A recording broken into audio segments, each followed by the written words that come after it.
ಕಟ್ಟು ಬಿದ್ದಿದ್ದು ಅಚ್ಚಾಗೋಲ್ಲ. ನೋಡಿ, ಅಚ್ಚುಕಟ್ಟು ಪದದಲ್ಲಿ ಎಷ್ಟು ಚೆನ್ನಾಗಿದೆ. ಪಕ್ಕದಲ್ಲೇ ಕುಟೀರಗಳಿವೆ. ಆ ಕುಟೀರಗಳ ಹೆಸರನ್ನು ಯಾರು ಹೇಳ್ತೀವಿ? ಕೈ ಎತ್ತಿ. ಕುಟೀರದ ಹೆಸರು ಹೇಳಬೇಕು. ಮೊದಲ ಪ್ರಶ್ನೆ. ಆ ಹೆಸರಿನ ಹಿನ್ನೆಲೆ ಯಾರು ಅವರು, ಅದರ ಎಂಥ ಮಹಾಮಹಿಮರು, ಅವರ ಘನ ಪರಂಪರೆ ಏನು ಅನ್ನೋದನ್ನ ಅಲ್ಲಿ ಬರೆಯಲಾಗಿದೆ. ಗೋಡೆ ಬರಹ. ಹೌದಾ? ಅದನ್ನು ನೋಡಿದ್ದೀರಿ ನೀವು? ನೋಡಿದ್ದೀರಿ?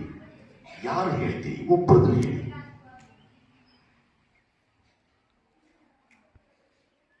ಸುಮಾರು 150 ಮಂದಿ ಇದ್ದೇವಲ್ವಾ?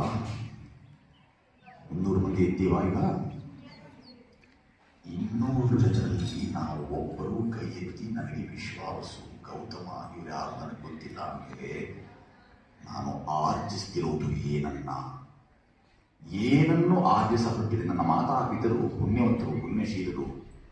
ಮಾಧವ ವಿದ್ಯಾಲಯಕ್ಕೆ ಹೋಗಿ ನೀವು ಅಂತ ಕಳಿಸಿಕೊಟ್ಟು ಸಂಘದ ಹಿರಿಯರು ಅದೆಷ್ಟು ಕಷ್ಟಪಟ್ಟು ಶಾಲೆಯನ್ನು ನಿರ್ಮಾಣ ಮಾಡಿ ನಿಮ್ಮೆಲ್ಲರೂ ನಿತ್ಯ ಅನುಷ್ಠಾನಕ್ಕೆ, ಅಧ್ಯಯನಕ್ಕೆ ನೀವೆಲ್ಲ ದೇಶದ ಭವಿಷ್ಯ ಅಂತ ಯೋಚನೆ ಮಾಡಿ. ಹುಟ್ಟಿದಾರಭ್ಯ ಪ್ರತಿ ಮನುಷ್ಯ ಆ ದೇಶದ ಪ್ರಜೆಯೇ. ತುಂಬ ಜನರಿಗೆ ಗೊತ್ತಿಲ್ಲ. ಬರುವ ತಲೆಮಾರು ದೇಶದ ಭವಿಷ್ಯದ ಪ್ರಜೆಗಳು ಅಂತ ಹೇಳ್ತಾರೆ. ಇಂದಿನ ಪ್ರಜೆ, ಇಂದಿನ ಮಗು, ಇಂದಿನ ಶಿಶು ಇಂದಿನ ಪ್ರಜೆಯೇ ಅನ್ನೋ ತುಂಬ ಜನ ಗೊತ್ತಿಲ್ಲ. ಸುಮ್ಮನೆ ವಿಧಾನ, ಸಂವಿಧಾನ.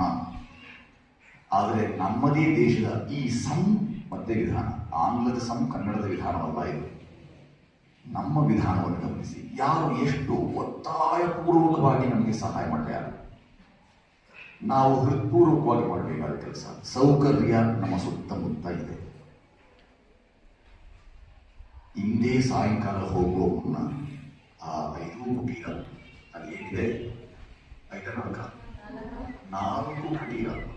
ಗಣಿತ ಚೆನ್ನಾಗಿ 5 ಇಲ್ಲ 4 ಅಂತ ಗೊತ್ತಿದೆ. 4 ಕುಟೀರಗಳು ಯಾರ ಹೆಸರಿನ ದಾಖಲಿಸಲಾಗಿದೆ, ಯಾಕೆ ಮಾಡಲಾಗಿದೆ ಅಂತ ಅವರು ಕೊಟ್ಟ ಗೋಡೆ ಬರಹವನ್ನು ಅರ್ಥ ಮಾಡಿಕೊಂಡು ಹೋಗಬೇಕು. ಯಾಕೆ ಹಿಂಗೆ ಹೇಳ್ತಿದ್ದೇನೆ ಅಂತ ಹೇಳಿದ್ರೆ, ನಿನ್ನೆ ಸಮಾಜೋತ್ಸವ, ಹಿಂದೂ ಸಮಾಜೋತ್ಸವ ನಡೆದಿದ್ದು ನಿಮ್ಮೆಲ್ಲರೂ ಗೊತ್ತಿದೆ. ಹಿಂದೂ ಸಮಾಜೋತ್ಸವ ಮಾಡಿದಾಗ ಒಂದು